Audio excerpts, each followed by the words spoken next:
For millennia, the greatest empires in the world made the exact same fatal mistake.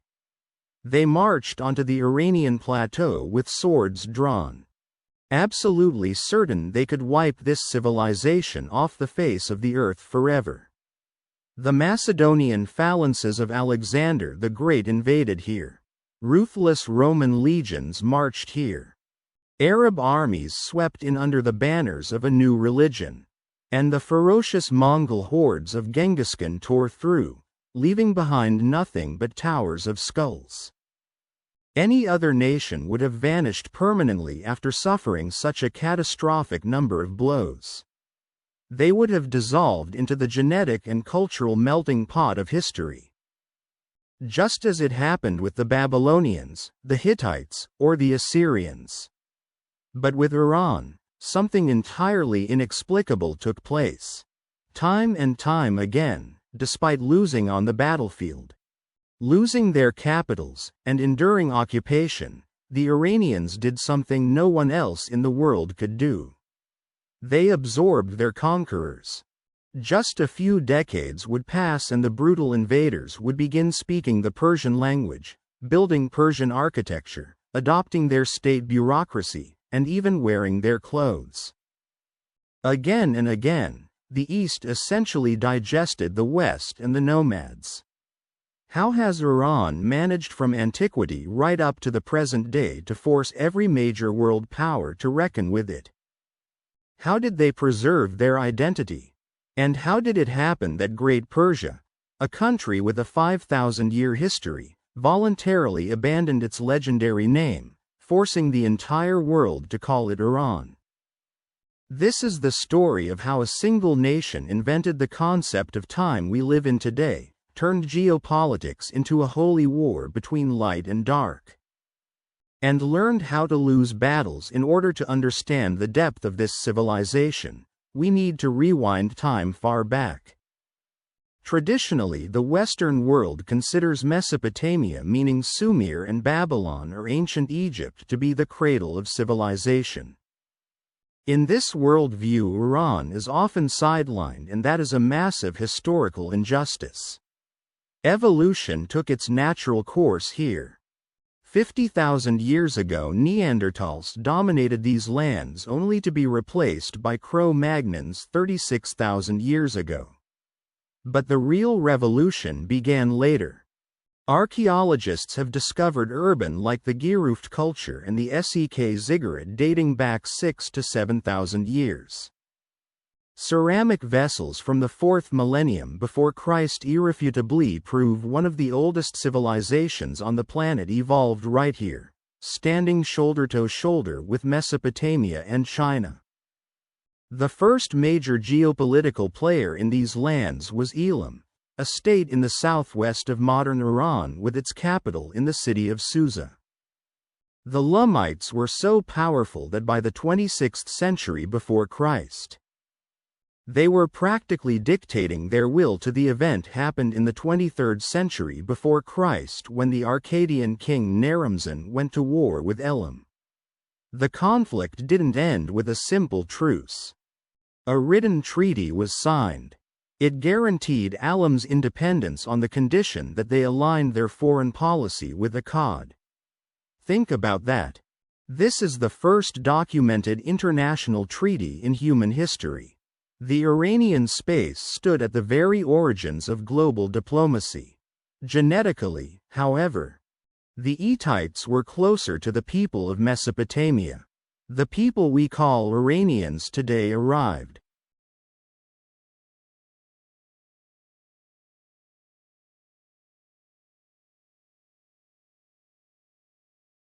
and 15th centuries before Christ, nomadic tribes began descending onto this mountainous plateau from the north, from the steppes of Central Asia and the Caucasus. They belonged to the giant family of Indo-European nations representing its distinct Indo-Iranian branch. Amazingly, their ancient language was a direct relative of Latin, Greek, and the languages spoken across all of Europe today, including English and Spanish. Settling on these lands, They began calling themselves Aryans, meaning noble, and named their new homeland Time. This word morphed into the familiar name we know as Iran. They mixed with the ancient culture of Elam and split into powerful alliances, the most famous of which became the Medes and the Persians. It was right here in these harsh mountains and deserts that the primary weapon of the Iranians was born. It was not chariots, nor was it special bows. It was ideology. Long before the emergence of Christianity and Islam, a religion was born on the Iranian plateau that turned human consciousness upside down. Zoroastrianism. For the ancient Iranian, life was not simply a series of meaningless accidents or a cyclical changing of seasons. The universe was perceived as the battlefield of a total uncompromising war between Ahura Mazda, the transcendent god of light, truth, and order, and Aryan, the spirit of absolute evil, lies, and darkness. And most importantly, Zoroastrianism clearly mapped the geography of this evil. The realm of darkness was considered to be the nomadic expanse of Eurasia, from which devastating raids were constantly launched. To be Iranian meant to be a warrior of light. Their entire culture, poetry, and statehood were built on the idea of actively assisting the forces of good. This concept gave the nation phenomenal unity. But Zoroastrianism did something even more massive. This tradition was the first in history to declare time does not move in a circle.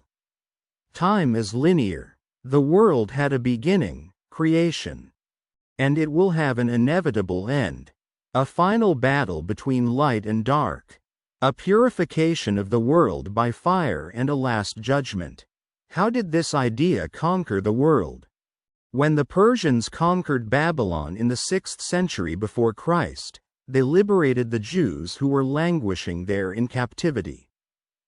Judea became a province of the Persian Empire for 2 centuries.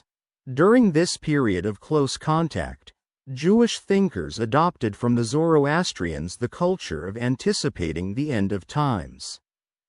Linear time and the final judgment. Later this doctrine flowed into Christianity and Islam. Prominent philosophers including Friedrich Ner acknowledged that Iran played the key role in discovering linear time, the coordinates within which we still think today. The first truly great state of the Aryans was Media, formed in 670 before Christ. The Medes did not last long, but they managed to destroy the formidable Assyrian Empire. Their hegemony was cut short by their own relatives, the Persians. In 550 before Christ, a man named Cyrus the Great, half Persian, half Mede, united his two peoples, the tribes of the Persians and the Medes. Out of this union, he began building what historians would call the Achaemenid Empire, the first superpower in history. Cyrus was different from the tyrants of the past.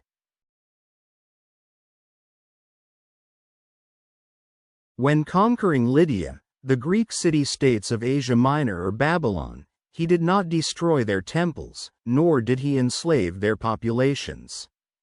He built an empire on respect. His successor, Darius I, expanded the borders from Egypt to the Indus Valley. Nearly 50 million people, half the population of the earth at that time, lived under Persian rule. Darius divided the country into 20 administrative districts called satrapies, introduced a unified tax system, minted gold coins known as dars, and laid down a network of roads along which the fastest state postal service in the world raced. But history does not forgive weakness. In an attempt to secure the empire from the nomadic darkness, Cyrus the Great ventured into Central Asia to wage war against the Massig tribe. And there the greatest emperor met his end. The battle was so brutal that the Persian army was annihilated. According to Herodotus, the leader of the Mahariti, Queen Tamias, seeking revenge for the death of her son, ordered her men to find the body of Cyrus. She cut off his head and threw it into a leather sack filled to the brim with human blood, declaring, "You thirsted for blood. Now drink your fill." Despite this tragedy, the empire lived on. We are used to thinking that the famous Greco-Persian wars, the ones with the 300 Spartans, crushed the Persians. That is a Western myth. Yes, the Greeks defended their independence. But for the giant Achaemenid Empire, losing a couple of fringe cities was like a mosquito bite. The Persians simply changed tactics. They began funding first Athens, then Sparta, pitting the Greeks against each other. Ultimately, in 387 before Christ, the exhausted Greeks were forced to sign a humiliating treaty on the terms of the Persian king Artaxerxes. What the Persians could not take with a massive army, they bought. Persia became the undisputed master of Greece without firing a single shot. The real catastrophe came later. The Achaemenid Empire grew to such massive proportions that a weak central government could no longer control dozens of different nations. A young ambitious king from Macedonia took advantage of this. Alexander in 330 before Christ Macedonian phalanxes ruthlessly crushed the Persian army. Alexander burned the magnificent Pipolis. It seemed the 1,000-year history of Iran was finished. From the ruins of the Achaemenids arose the Hellenistic Seleucid state ruled by Greeks. And that is exactly when the Iranian survival mechanism kicked in. Eastern culture began to methodically devour its Western conquerors. Alexander himself started wearing Persian clothes and adopted Persian court etiquette. The policy of Hellenization choked on the thick ancient Iranian worldview. In the 3rd century before Christ, the Parthians, an Indo-Iranian tribe, kicked the Greeks out and created the Parthian Empire. The Parthian ruler Mithridates I proclaimed himself king of kings and the successor to the Achaemenids. For 5 centuries, the Parthians, relying on highly mobile cavalry and the famous Parthian shot, successfully stood their ground against the Roman Empire itself, dealing crushing defeats to the legions in the Middle East. Then in the year 224, a new golden age arrived. The Sassanid dynasty took power, hailing from the P region, the homeland of the first Persians. They created a fiercely centralized state where Zoroastrianism became the official state doctrine. Society was divided into strict castes, priests, warriors, bureaucrats, and commoners, establishing an ideal.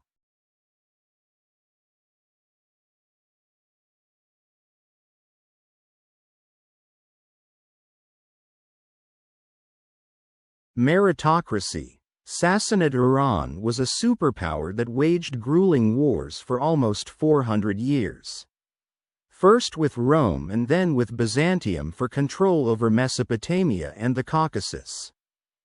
But these centuries of endless warfare bled Iran dry. By the mid-7th century, the Sassanid Empire was a bleeding giant. A new unprecedented force emerging from the deserts of the Arabian Peninsula capitalized on this, the Arab Caliphate. In 651, the Persian capital fell and the last Shah of the Sassanid dynasty was treacherously murdered. All of Iran fell under Arab rule. The era of the Umayyad Caliphate began. The Arabs brought a new religion, Islam, and a new language. Zoroastrianism, which had fueled the Iranian spirit for millennia, began to fade. For any other culture, this would have meant the total erasure of identity, just as it happened with Egypt or Syria, which became permanently Arabized. But the Persians did it again. Various Arab rulers tried to force the Persians to abandon their roots completely. Yet having suffered military defeat, the Iranians struck back culturally. The Islamic Caliphate, especially under the Abbasids, began to rely heavily on Persian bureaucrats, scholars, and poets. Arab caliphs adopted Persian methods of governance. The Farsi language did not just survive. It outlived dozens of empires, and the greatest scientific treatises and poems continued to be written in it. After the Arabs, a true apocalypse crashed down upon Iran. In the year 1220, Genghis Khan arrived from the steppes of Central Asia. The Mongols did not just conquer territories. They slaughtered entire cities and wiped thousand-year-old irrigation systems off the face of the earth. It seemed Iran would turn into a pasture for nomads. But when the grandson of Genghis Khan Hulagu founded a Mongol state here called the Ilkhanate, something incredible happened. The harsh conquerors used to living in yurts suddenly embraced Islam. They made the Persian language the language of the state. They began building grandiose Persian mosques with blue domes, funding local scholars and poets. At the end of the 14th century, history repeated itself. Tamerlane stormed into these lands. He erected pyramids out of severed human heads. Yet at the same time, he stood in awe of Persian culture. He took the best Iranian artisans back to his capital, and his descendants, the Timurids, sparked a true Persian Renaissance, turning their courts into centers of exquisite miniatures and poetry. For almost 300 years, Iran was a boiling cauldron where political power belonged to fearsome Mongols and Turks. But upon taking the Iranian throne, within a couple of generations, they irrevocably became Persians. The Iranian cultural code completely reprogrammed its invaders. And then out of this 300-year cauldron of tribes and dynasties, a man named Shah Ismail emerged in 151. He reunited the country and founded the Safavid state. It was the Safavids who made Shia Islam the state religion of Iran, forever separating it culturally and politically from the rest of the predominantly Sunni Islamic world and the Ottoman Empire. Iran once again forged its rigid, unique identity. By the 19th century, under the Turk Qajar dynasty, Iran entered a period of severe crisis. Following devastating wars with the Russian Empire, the country permanently lost the territories of modern-day Georgia, Armenia, and Azerbaijan. By the early 20th century, on the eve of the First World War, Iran had become a backdrop for the Great Game, the geopolitical standoff between the British and Russian empires. The country was effectively carved into spheres of influence. The British pumped Iranian oil while Russian troops stood in the north. Later, the Soviet Union even tried to create a communist republic in northern Iran. The country was suffocating under the weight of colonial powers. But Iran would not be Iran if it didn't find a way out. In 1925, Raza Shah Pahlavi came to power as the result of a military coup. He charted a hard-line course toward industrialization and modernization. And in 1935 he made a move that shook global diplomacy. For centuries the entire Western world had called this country Persia. This word, derived from the Greek name for the Par region, was associated in Europe with fairy tales, carpets, backwardness and exoticism. Razor declared enough. He sent an official directive to all embassies. From now on, the country must be called by its true ancient name. The very one they had called themselves for millennia, Iran, the land of the Aryans. This was not just a linguistic whim. It was a statement: we are not an exotic colony. We are a modern, powerful nation with ancient roots. And you will reckon with us. The history of Iran is always a history of radical pivots. In the 20th century,